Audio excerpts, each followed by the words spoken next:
Welcome to Watch Mojo, and today we're counting down our picks for the most talented professional wrestlers that got axed from a company or promotion. Swerve Scott into the cover. Ladies and gentlemen, the win for Hit Row. Number 10, Bray Wyatt. The wound still feels fresh with regards to the untimely death of Wyndham Rotunda, aka Bray Wyatt, back in 2023. I confess that along this journey I'm going to do horrible things. But I will never feel sorry for them. This is what makes his firing from WWE back in 2021 so confusing, especially given his fan-favorite status and well-established track record of moving merchandise. Still, the Bray Wyatt character's history wasn't perfect, as evidenced by his feud with Randy Orton. What's the best way to measure a viper? Inches. Because they don't have any feet. But fans seem to always be both forgiving and ready for whatever ideas Wyatt had for the future. Unfortunately, Wyatt was let go from the WWE in a budget-motivated decision, although some fans have surmised that his salary and creative contractual control also influenced this controversial move. RKO!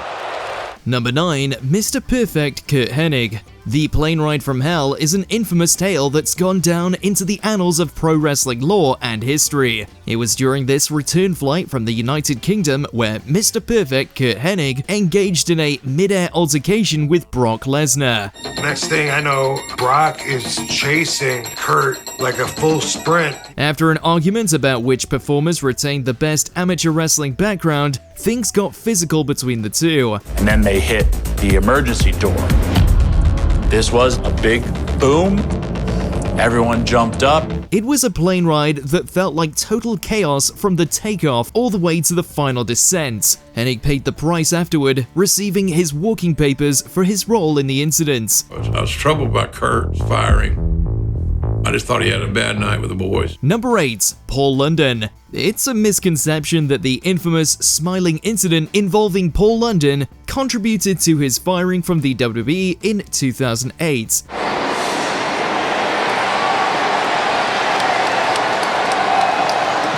Wrestling historians have agreed, however, that it probably didn't help. London's tenure with the company was already on thin ice thanks to alleged backstage unhappiness with the High Flyers penchant for comedy spots. Cross the ring and look at this. Nobody hold it. Oh my! Still, the image of London's beaming smile during the death of Mr. McMahon's storyline remains one that's indelibly etched in his time at the company.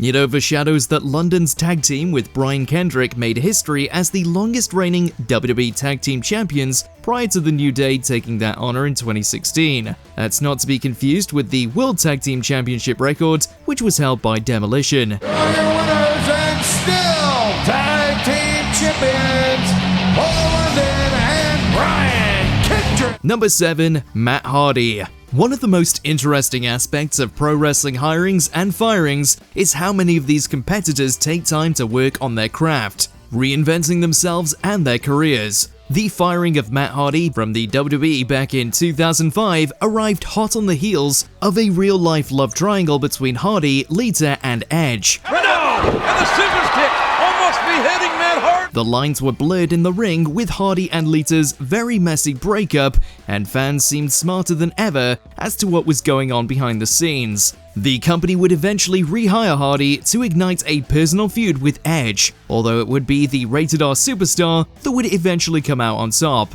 Pun intended. This is not fair.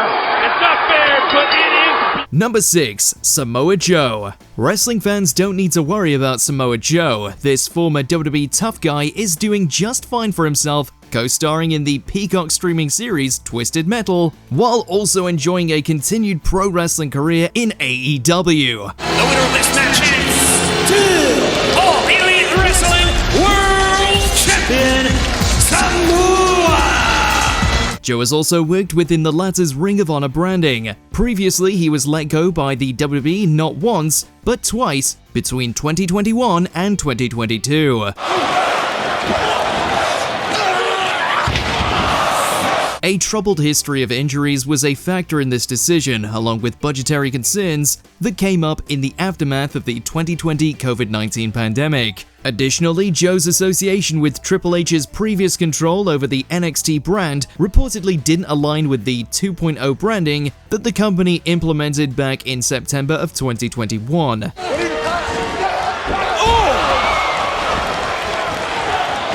Number 5. Drew McIntyre. It could be argued that the difficult circumstances surrounding Drew McIntyre's 2014 firing from the WWE helped the future Scottish Warrior in ways he couldn't have possibly imagined.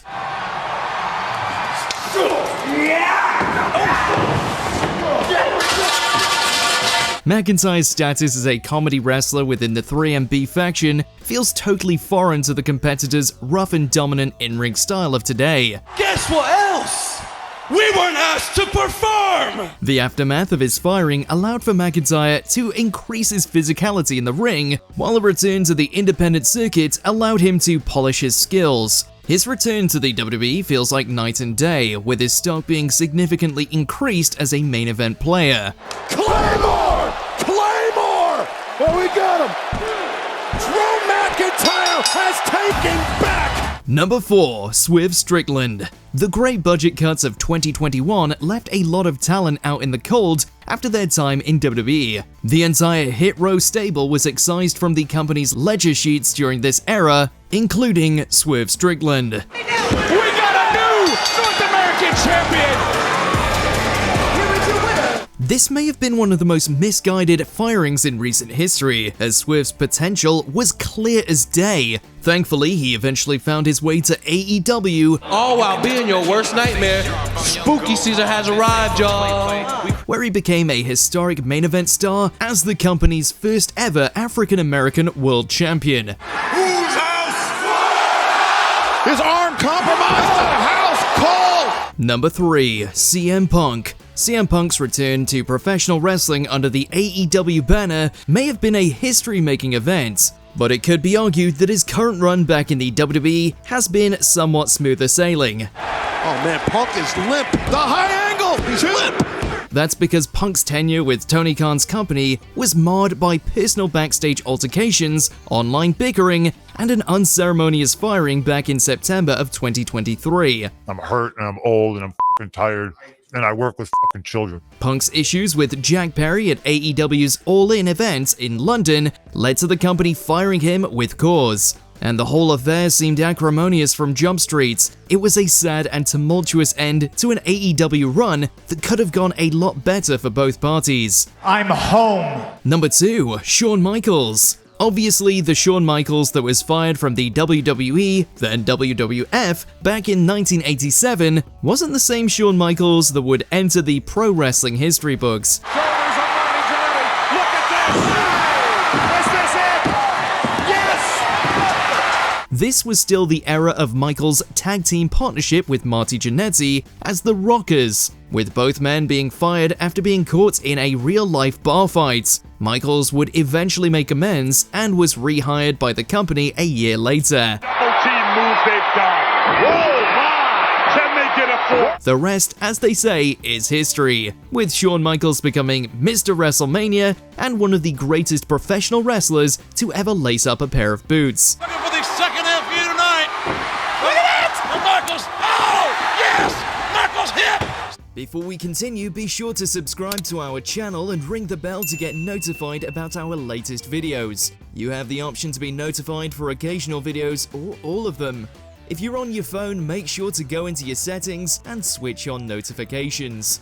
Number 1. Bryan Danielson. The Nexus certainly made an auspicious debut in the WWE, entering into a feud with John Cena and demolishing all in their path. John Cena went after Barrett, but ladies and gentlemen, it's 8 out. It was during one of these ring-destroying fiascos that Bryan Danielson, then known as Daniel Bryan, got himself into some hot water with the company. The visual of Bryan choking former WWE ring announcer Justin Roberts with his tie was deemed too violent for the company's PG-rated era, and he was fired in the aftermath. Of course, what happened next was Bryan's eventual Cinderella story and the Yes Movement, which went down as one of the most popular storylines in modern WWE history. Still, it's interesting to see where it started versus where it ended. He's got an opportunity on the same night for the WWE World Heavyweight Championship. Yeah. Were you shocked by any of these releases when they occurred? Share your thoughts in those comments below.